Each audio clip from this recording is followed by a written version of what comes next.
Okay, welcome back, Ramy. This is the Ramy and Vinny podcast. I hope you're having a wonderful, wonderful week so far. How are you doing today? I'm doing excellent. Thank you, Benny. Doing excellent. Good, good. I'll be honest, there was a lot of crickets from our last episode on the Amplify benchmarks research survey and study. Okay, you can't win them all. What can you do? I'd like to think that says more about the topic and data and people not responding well to it than it does about our analysis of the situation. But we'll take. I can't say if people did or didn't respond well. Nobody responded. So it was sort of like, uh, I think they responded more to the cartoonish version of the thumbnail that I used I'll take it. I'm not above that. more than anything else, which actually gets into my good of the week. Ready? So I've been tinkering with all that stuff. We did the baby one a couple of weeks ago. Did the last one was Archie Comics ish, for lack of a better way to explain it. Here's one I did, which I think you'll find funny. I'm sharing this with the viewing crowd for different podcasts that I do. It's just like the Muppet version of me, right? And I actually like this image of it. But when I actually played the clip, it was very spooky. And I'm not going to play the clip for you, but it's just interesting to see how this is going and where this is going with all the tech around it. And so, like, I used to think it's like, it's cute and fun. And this is, I think, cute and fun with the sort of, I don't know, crocheted look to it. But I think that's the term. I'm not sure what the term would be. But actually, as I think about it more, it scares me a little bit with some of the tech where it's going, because the truth is it could put anybody in there at this point, and that sort of fake is very real. But that's not why I brought it. I brought it just to poke fun at myself again with the use of the technology that's out there for it got a good laugh. The first time it got some response. The second time, the Archie version that we did last week.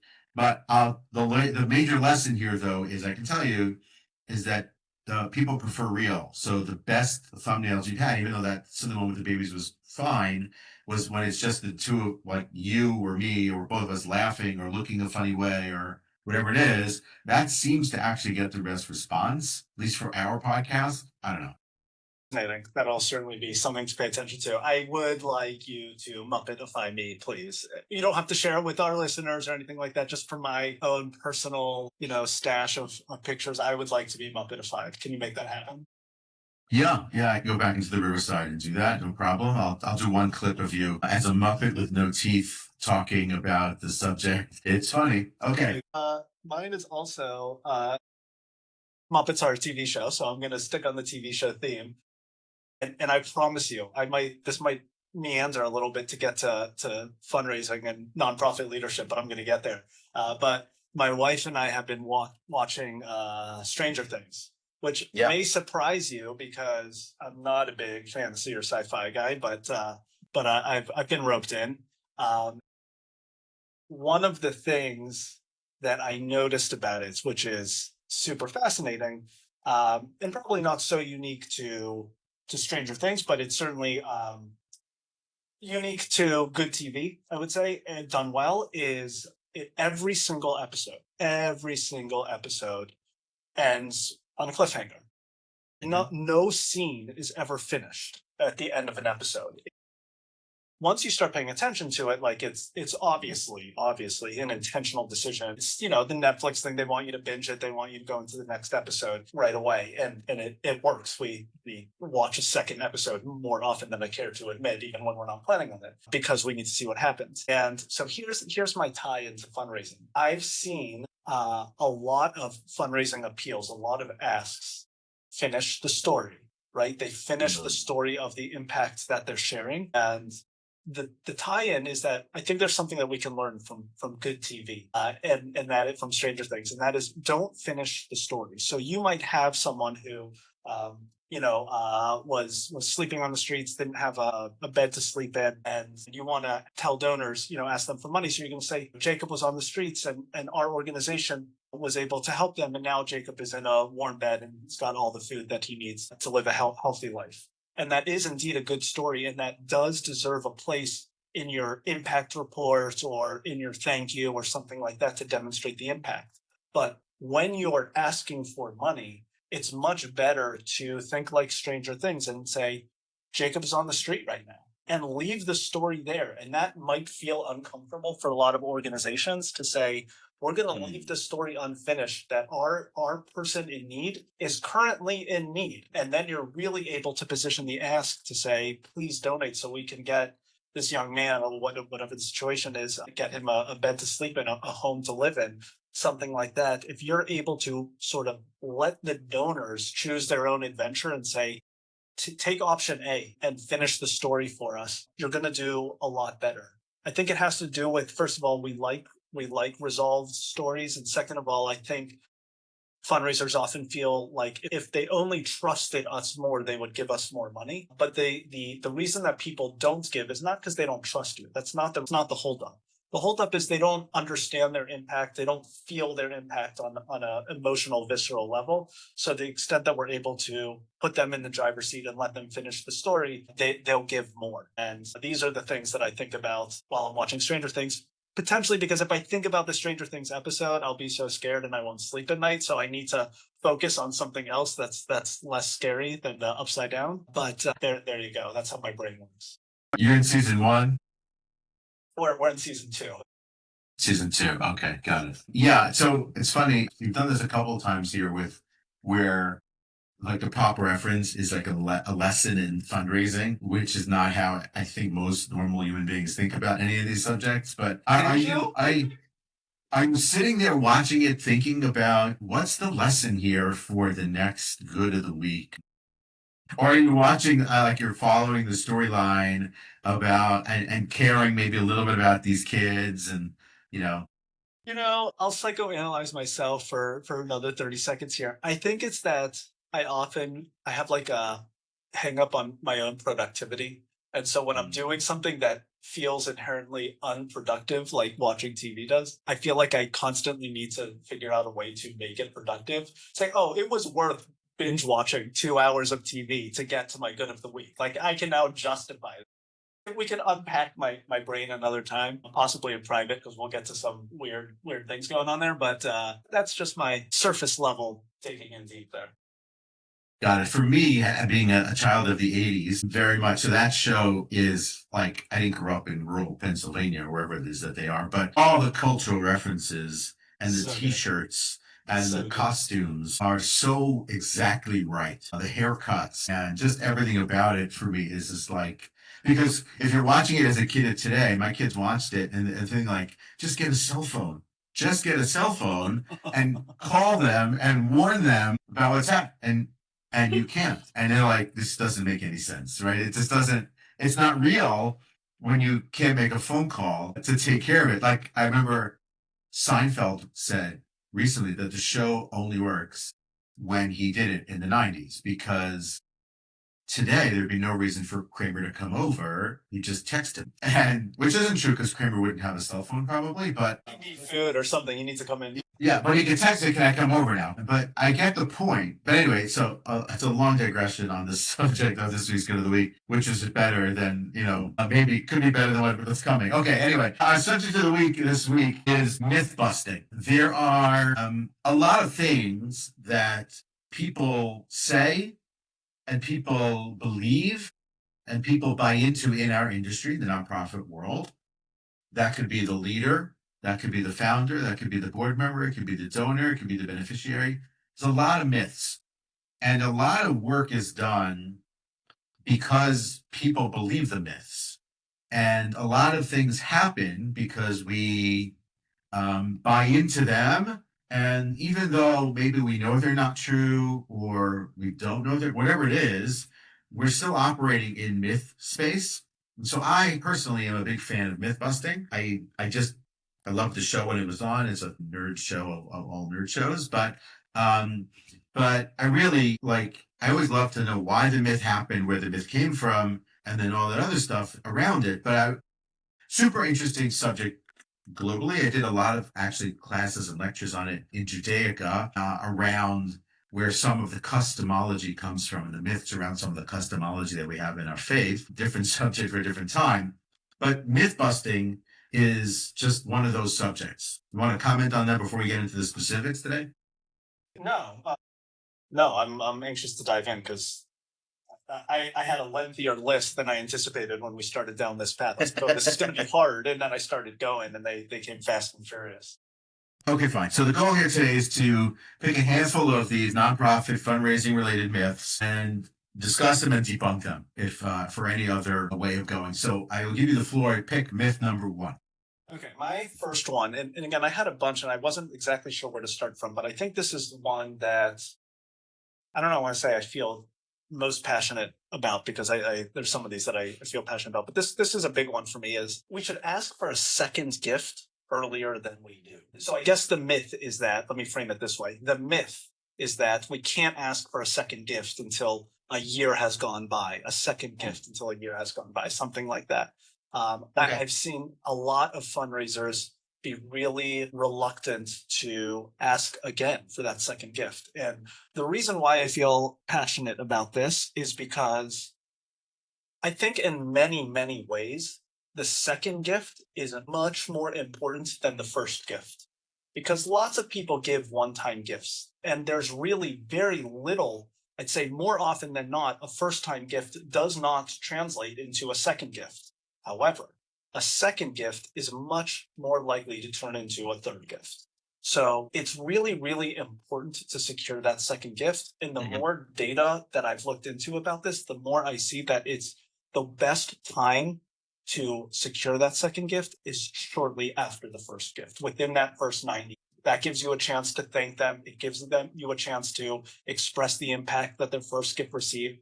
And asking for a second gift actually underlines how big the need is and what the impact can be, even moving forward. This was a relatively obvious one for me to start with as I was looking through my list because I think it can have a huge, huge impact for professional fundraisers if they move the timing of their second gift up significantly. Yeah, I have a lot of thoughts on that. It's a great one to start with. What's the mythology around that? Like, what's the thinking from the fundraiser standpoint? I think I have some ideas myself, but I'm curious, like, having framing this when you're putting that out there as myth number one, what's going on underneath that layer for the person? The myth is that fundraisers believe, or we believe that donors operate on this annual cyclical cycle, that there's just like that we remember, that we as donors remember that we remember when we gave, and we're not going to give again because we consider giving in May 2025 as having checked the box. Okay, I've done it. Don't bother me again until May 2026. And that's just not the way that donors are thinking. Donors very often don't remember that they gave in the first place because it wasn't that big of a deal to them, even if it was a big deal to your organization. They don't remember when they gave, and fundraisers have the responsibility and the opportunity to express their gratitude and express the impact that a donor's gift has had. And when they do that, when they express their gratitude and the impact that a donor's gift has had, then it makes it really natural and easy to ask for a second gift right away because you did such a good thing the first time around. There's still more people to help. Let's do it again 90 days later. Right. It's funny this came up as you were saying that. There was this guy I met many years ago who had been on Oprah.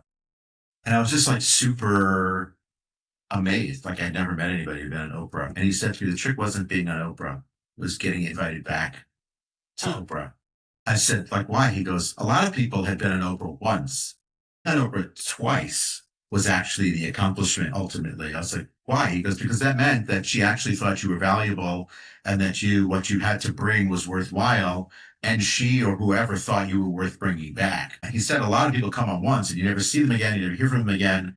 Like, I was like, oh, that's a super interesting way to think about it. I think that sort of fits here as well. The one caveat or twist I would add here to that myth, where I think it is actually true, is on the high side. For major gifts or larger gifts, I don't think you're going back to that person for a second gift, even if, however you got that first gift, you're not going back to 90 days later for that second gift on a higher end gift from somebody. I think the time frame on that is actually much longer. And I think that lives outside the myth as you explained it and described it. That's fair. I can totally get on board with that. I was definitely thinking on the lower end. I still think there's what to talk about on the major level, on the major donor level. I wouldn't make such a blanket statement, but it does become a little bit more complicated and a little bit more case dependent based on the nature of the ask, because those asks tend to be very specific, very personal. Yeah. So ideally, you're sort of addressing some of those issues up front. But I'd also say that just as I think looking at a first time major donor gift would be something. I don't know if I've isolated those two variables together and thought that through. What does it look like for a first time major donor? Would be something interesting to think about. Okay. Um, Got it. I have more on that subject, but I'm going to hold on to it for another time. Maybe we'll go into that whole idea about asking for the second gift as a subject, because I think it is worth looking at. The calendar changes when you think about asking again 90 days later, and how you're thinking about your overall annual calendar. And we talked about calendar, but I'm moving on. Okay. My myth number one from my standpoint is this: if your cause is good enough, the money will follow. That is just not true. There are a lot of great causes out there that do not raise any money, and they deserve to, and they need to be funded, and they should be funded, and they're doing great work. And inside the space of that organization, they're thinking, we do great work. Why isn't there any money coming in? Why aren't people funding us? And as much as we wanted to live on a meritocracy in that sense, it doesn't. And because you see many organizations that raise significant amounts of money, and you're like, how in the world are they raising money? They don't do anything, or they, or what they do is not worth funding, and you sit there scratching your head. So, and the reason why I think it sticks as a myth is we want that to be true. We want that to be true, that the merit based nature of the work we're doing, causes us to float to the top. And morally speaking, let's say, there's something about that makes us feel good or feel right. The flip side of that is if we don't do a good job, right? So there's some way of being sort of let off the hook about what it is, because we didn't, maybe go to the end of the earth to raise money, or we didn't say things we're not comfortable with, or we didn't use a gimmick or a trick or a strategy or something like that. And so we feel like it makes us feel better about what we're doing. Yeah, that's a good one, and it applies, I think, um on so many different levels, even outside of the Yeah. fundraising sphere, like even just on Yeah. our thinking about like looking for a job, right? And it's like if you're looking for a job, you think like I'm a really smart person, I'm really good at what I do. That should be enough. But you got to go and you got to sell yourself. You got to not just send in a resume, but you got to write a good cover letter. I might be dating myself there. I don't know if people are still doing cover letters, but you have to go and you have to Market. yourself. So I Yeah. think there's a very natural tendency for people to just want to sort of sit back and rest on the good work that they do. And unfortunately, that's just not the case. You got to be top of mind for people, and if you're not top of mind, then you're not on someone's mind at all. Yeah, it's actually, this was not actually in when I was like working this through, initially it was not in my top five. It was like number six. And I thought, well, this myth is too good to not consider and put in right away. And so that's why I'm bringing it in right now. Because I think ultimately then also, like you said about marketing, the system matters. The system around which the megaphone around which your merit is matters and is part of what you're doing. So that's my myth number one. That's great. That's great. Should I go on to my next one? Yeah. Give me another one. So I feel like this is a little bit of cheating between you and me, because you and I have discussed this off air, possibly on air as well. But the myth is going to be that the less you spend on overhead, the better. It's cherry picked, I know, but it's The Pilota. it's the Pilota rule. It's the Pilota rule.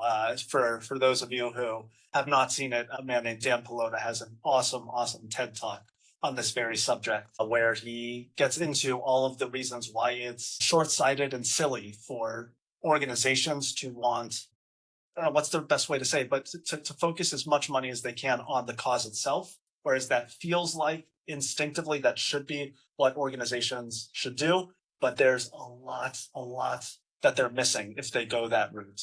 R&D, salaries for good people that might otherwise take jobs elsewhere, trying something new and failing. Which is not something that we think about in terms of nonprofits a lot, but for good forward-thinking nonprofits, they should try things. And if you try new things, some of them are just not going to work, and that has to be okay, or else we're just treading water and we're never moving forward. So that's going to be my myth number 2. Yeah, I think it's a huge one, obviously. I remember years ago, I asked a donor what he thought the percentage breakdown should be between cost, money is going to the cause, quote unquote, versus money is going to the infrastructure, overhead, expense side of the organization. And he said something like 90-10. I wanted to like die, like, Yeah. like 90-10. Like, I said, why? He goes, I want to know that my money is going to the cause itself. I said, so we had an open, honest conversation around the subject because I was curious to really unpack that and compare it to business and other places where, it's definitely not 90-10. And it was this idea that if you're paying salaries this way, or you're paying for an office, or you're paying for marketing, that you're wasting my money. Yeah. Right. And if it's not going to the kid, the beneficiary, the homeless person, the person needing the coat, the student in the school, the additional scholarship, then even if you can justify and explain it away that it's helping to raise additional funds and additional whatever, no, that was a waste of what it is. And it was such an illuminating conversation early on in my fundraising days, was just this conversation with this person. And I was like sort of floored by the notion that, like, okay, so you would rather have someone running this organization who has no experience, who are going to pay peanuts, because you're going to do all the work anyway, but it's not going to make a salary, can't live on it, it's going to have to take another job. And then on the other side of that, you're going to wonder why we're not getting the results that we want because we don't have people who can do the work that we need to do. And so it was such an interesting such that when I was working on a project recently for leaders, I actually initially called it Overhead. It was like a program, like a leadership training program. I called it Overhead. And for the irony or the cynicism around it. And everyone I floated it to was like, yeah, you shouldn't. It's a third rail. You can't touch it. They said to me, because in many of these organizations, the people paying for that program are going to be the board members who think that it's actually overhead. And so you can't call it overhead that way. But I think that's a huge, we have to have the conversation around overhead as an episode. We haven't, but we have to.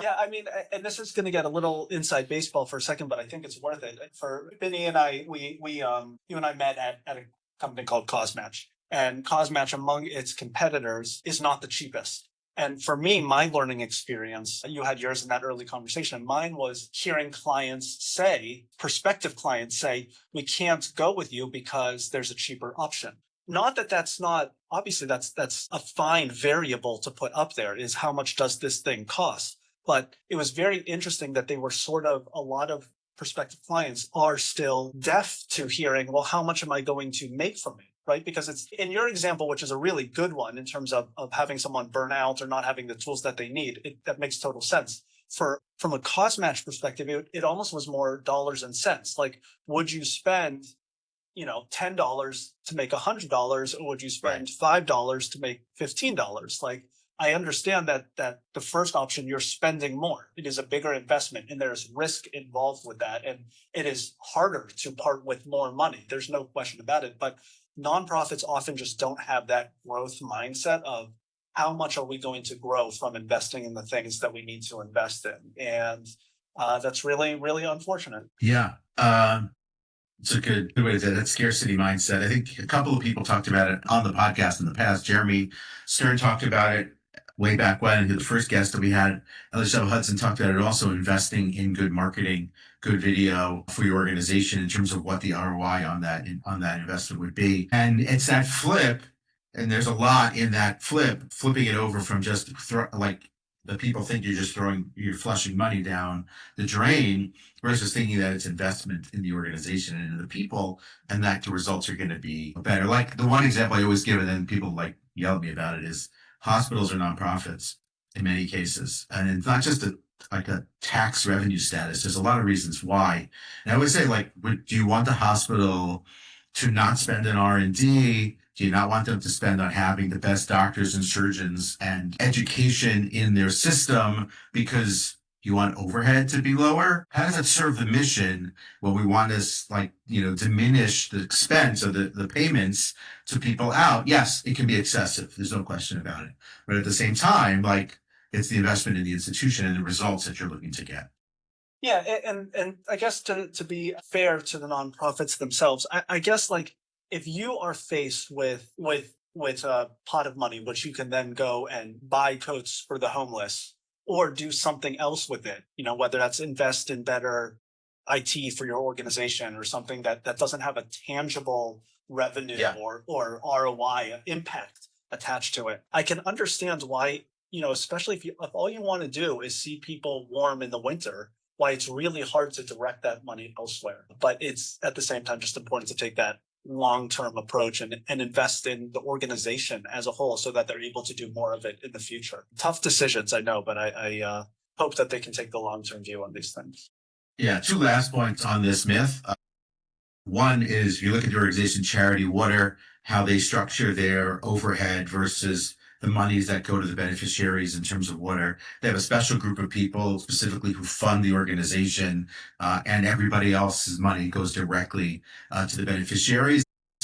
How they have structured that, but they make it almost like a badge of honor to be part of the group that pays the overhead, which is super interesting as a way to go about it. That was one. There was a second thing that was running through my head at the same time that I was thinking about this, and I completely forgot what it was. Yes. A while back, I wrote a post on LinkedIn renaming the titles of everybody in a nonprofit to be mission function. And so the person who's the accountant isn't just an accountant. I renamed the title of the internal, accounting team to be something that was mission critical. And the idea was if you start to see the accountant as mission critical, then they stop being viewed as purely quote unquote overhead and expense, but they're mission critical. If we don't comply with the law, then we're not in business. Now, some of that changes with technology, fine. But you can look at it and think about all the different people who play a role in that. I used to talk about when I was one of the organizations I worked at, that the admin team was part of my fundraising team. They thought I was out of my mind. I said, no. And it was a marketing thing too, yes, for sure. But it was also the idea that no one should think you're expendable, quote unquote, because you're just, quote unquote, the admin who sits and answers the phone. No, you're part and parcel of what makes us good at what we do. And you're part and parcel of making that experience good for a donor. You're part of fundraising or you are part of marketing. But that shift mentally for people is how you bust. I think on some level you bust that myth. Right. Okay, my myth number 2 is nonprofits shouldn't make a profit. All right, there's this idea, and it's a little bit related to that other point. It very much has to do with how we think about the funds that come into an organization. And I think there are a lot of people who think that nonprofits should have zero money when the year's over. And they spend every dollar, obviously 100% of every dollar that came in went to the beneficiaries, to all the coats that needed to be bought for the homeless or whatever it was, and they should have zero money left. That is not how that works. Nonprofit does not mean no profit. It does not mean no revenue. It does not mean having no savings. It means that you are, you talked about this before, but we talk about it a lot, which is that the language of nonprofit is the idea of how we distribute the monies that are raised, or what we do with the monies that are raised, not in the idea of actually getting monies that are raised, right? And so having that ability to have money for a rainy day, to invest and make a mistake, to bring somebody on board who's going to enhance and bolster the team plays into a much better and a much more sustainable and a much more effective and impactful organization, because you thought about, we're going to siphon off 10% every quarter and put that inside into the rainy day fund, or to the long-term sustainability fund, or to the, when the economy goes to the garbage, we have funds and reserves available, so that you, board member, don't say to us at the time, how come you didn't save along the way? Now we can say that we did.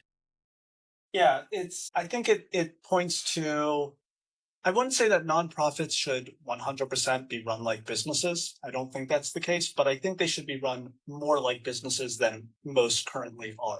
And I think that this is a good example of that. That once again, it's probably really hard not to direct all of the money that you have in your bank account to the cause, that if just to get those get those coats on people right now. I sympathize with that struggle, but this has to be about the long-term view, and it has to be about building an organization and building a sustainable organization and building an organization that people want to invest in. And that all comes from being run in a really prudent and smart way, which is not easy. It's not easy.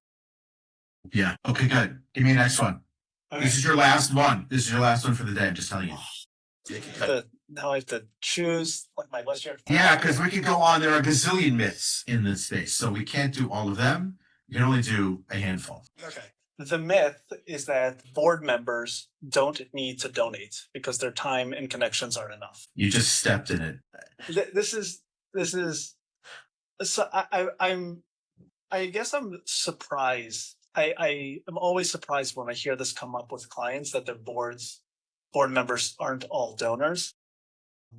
It doesn't really make sense to me, but maybe that's just because I can't put myself in the seat of the executive director or the board president in this particular issue for some reason. I don't know. It's a little bit it's hard. This one's a hard one for me to accept. Whereas the others I can sort of understand where it comes from. But this one is a little bit harder for me to understand. But I do feel strongly about it because I think that board members need to lead by example.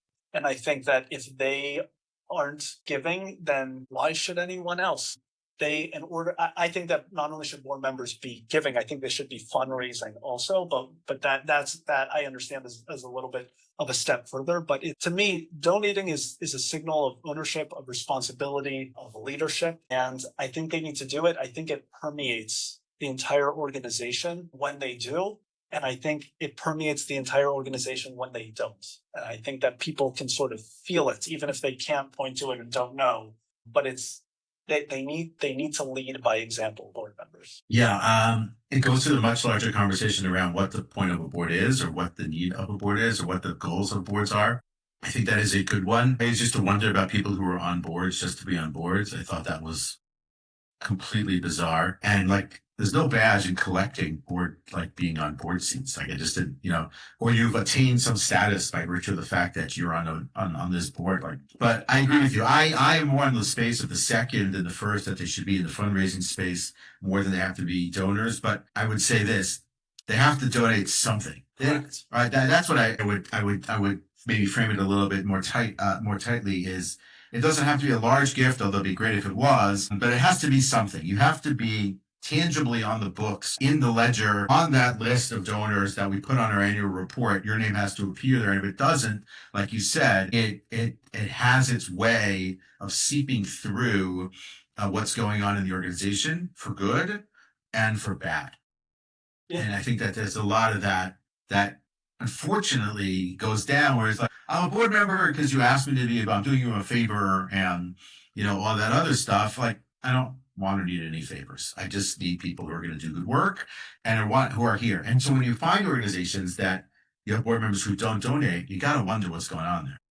Yeah. And I never really understood people that collect board memberships the way that you described it, because from my perspective, people don't generally have a good time when they're on boards. It's a point of frustration, and there's arguments that come from a place of passion and wanting to do good, but it's not by and large an enjoyable experience for a lot of people. And so I never really understood that. But I also don't think that organizations, I don't think that professional fundraisers should ever have to apologize for asking their board members to invest in the organization. I think that should, and the more that they can get on top of it when they make the ask for someone to join the board, there's no one's trying to pull anything, pull a fast one on anyone. We're just trying to lead by example. That's all we're trying to do here.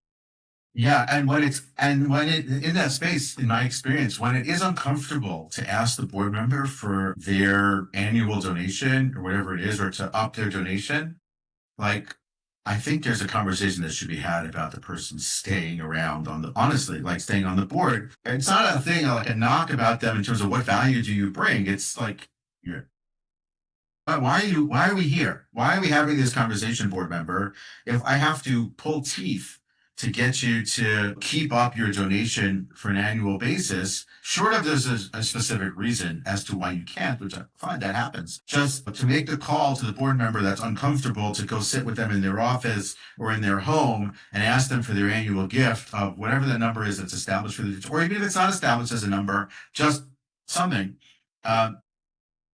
Totally. Yeah, I'm board averse, I think is the term I would like to use. Like I tell people all the time, I think I'm much more helpful to you not being on your board than being on your board. Then why? I said, why?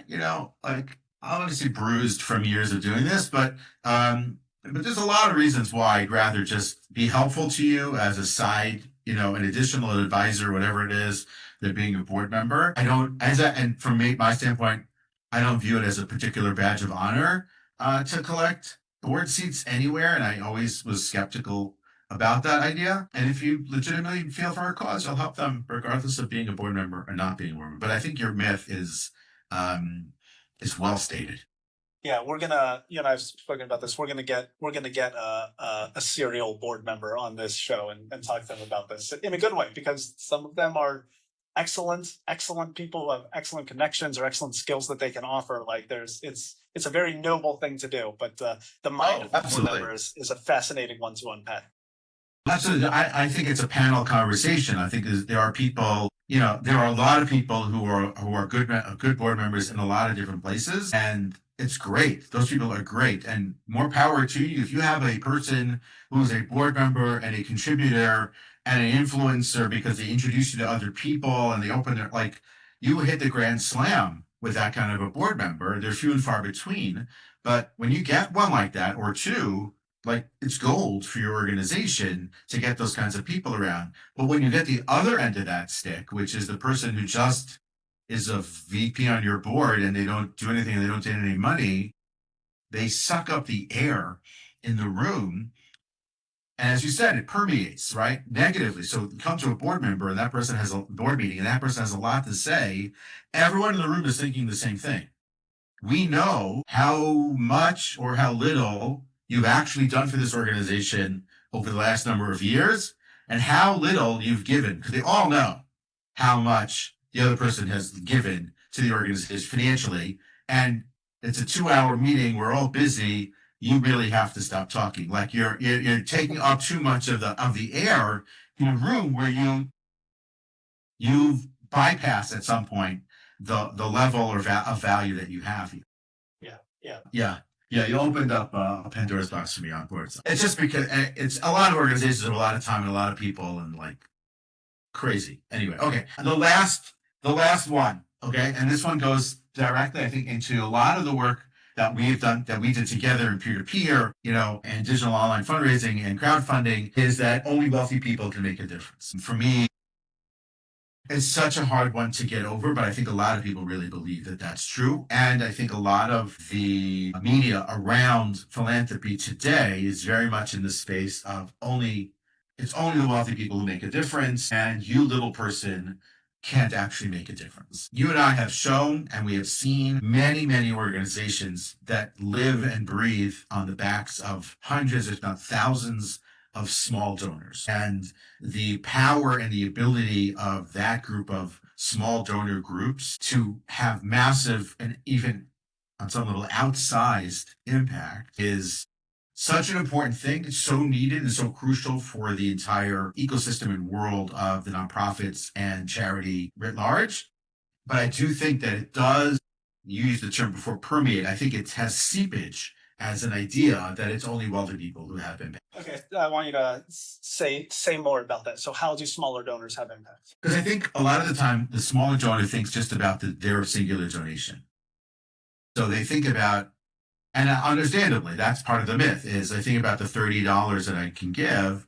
I can't give you more money. And like,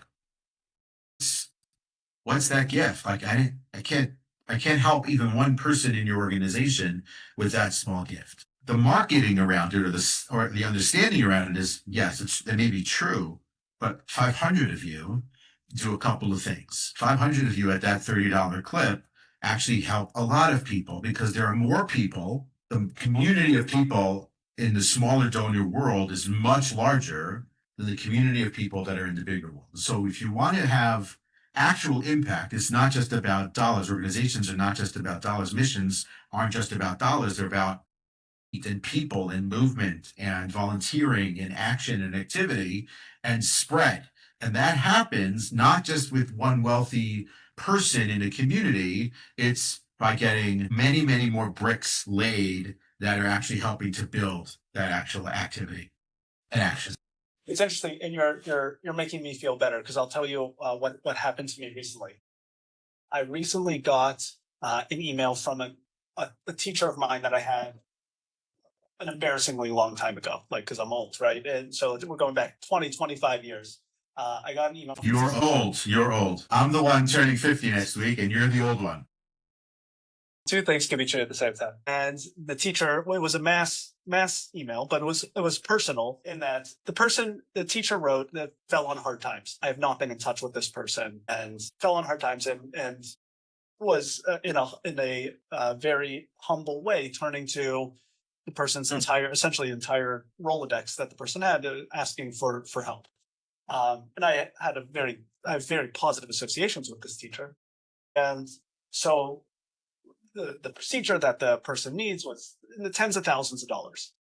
And I was not going to give this person a lot of money, but I wanted to give this person something. And so I gave like a very, no, I forget what, $15, $20. Like that was what I was willing to do. And I emailed back after I'd given, just saying like, fond memories of you, best of luck. Like, I'm sorry, I can't give more. And I really did have that feeling of, I don't know, because I was able to look at it through a slightly different lens, and that it was personal. It wasn't through an organization or anything like that. Mm-hmm. I very, very, very rarely give to individuals. I generally only give to organizations as a rule. This was an exception. And it felt what I was doing was really, really small and like a token more than actual having impact. So just to hear you talk about this, I don't know, gives me a little solace that like it adds up. I don't know. There's no thermometer. I don't know how close this person is to getting the money to fund the procedure. I have no idea. This was really, really grassroots, but like I'd like to think that it adds up, and that if people like me who haven't been in touch with this person in 20 plus years are giving, that maybe it does all add up to help the person. Right. So that's how I want people to think about it, is more that there's more people out there like you than not like you. And if the person is going to appeal like that to so many of those individuals who, let's say, are not different than you, that those people too will open up. Now, that said, of course, if a person can help them with a very large loan or gift that doesn't have to be paid back, sure, that's great. But I think for the largest causes that exist in the world, those things don't get solved with just rich people. They get solved by movements. And movements are not one person. They start with one person. Those things require many people doing many different kinds of things in service of that mission. And so that's the other part of the myth, is that it's purely about dollars.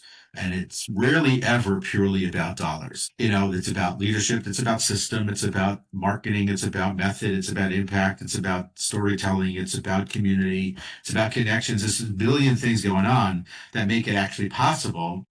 And one factor is the money that makes it work. And that money can come in a variety of ways. And I think, honestly, when media talk about the idea that it's only the rich who actually have an impact, I don't think they're doing anybody a service by saying that. I think it's partially true, because there are for sure wealthy people who have an impact. I'm just not sure that that's completely and only true. Like, take the example, last number of years. So, was it Mackenzie Phillips? Is that her name? Yeah. Right. Jeff Bezos' ex-wife, right? She's giving away billions and billions and billions of dollars over the last. She's giving away a lot of money. Has she made a massive impact? One person with a lot of money? She's giving it to a lot of people. In the end, it still has to be used and has to be directed and has to be, smart and creative and whatever it is. So yes, the money is important, and the rich person maybe is very important. She didn't inspire any movements. She didn't get a lot more people involved in philanthropy and charity and all the other stuff. This is not to knock her. I think she's doing amazing things by giving away so much money. But I think there's this other piece of this, which too often ultimately is allowed to then become the excuse around it, which is no, there's like 6 people and they control it. Yeah, if just to fall back on my example as you were talking, like, and I'm not knocking my teacher. Teacher's got a million other things to focus on besides for running a well organized fundraising campaign. But if he would then turn to me and say, okay, you were in class with these 20, 25 people. Are you in touch with any of them that you could reach out to make sure they got my message or something like that? Like, there would be other things that I would be willing to do and I would love to do. Like, yes, I'm in touch with these 3 people. That's a really easy WhatsApp or email for me to send. Did you get this message from this teacher? Like, I think that there are non-monetary things that can be done to build a movement. In this case, it would obviously be small, a micro movement, but that's what this person needs right now. And there's a lot. We just have to ask for the right things at the same time. Yeah, and that's I think the largest myth about all this is that nonprofits are just about the money. They're really not about. I mean, money is the means, but it's really not the goal. And so I think it's important that when you talk about when we talk in the space of these myths, it's not just that we want to have a lot of donors at $1 a piece. No, that's not the goal. But it is the goal to actually accomplish something and to have an impact and to maybe meet the goal of the organization or meet the mission. And that takes way more than just some wealthy people who. Yeah, it's a great way to frame it. Okay, so that was 6 myths that we dealt with today, plus Ramey's learnings from Stranger Things. We also learned today that I'm turning 50 in a week and that I look good as a Muppet, which is And Muppet. as a non-Muppet, but Thank you. As a Muppet, I have less gray as a Muppet. It didn't come across in the Muppet head of hair than it did here. Okay, anyway, as always, I forgot to mention at the beginning, like, subscribe, and share the podcast. Any ideas for guests or questions or issues or subjects or topics, whatever the case may be. If you know an amazing board member that you think we should talk to about our series on board members, by all means share. And we look forward to seeing you in next week's episode of the Ramey and Benny podcast. Take care.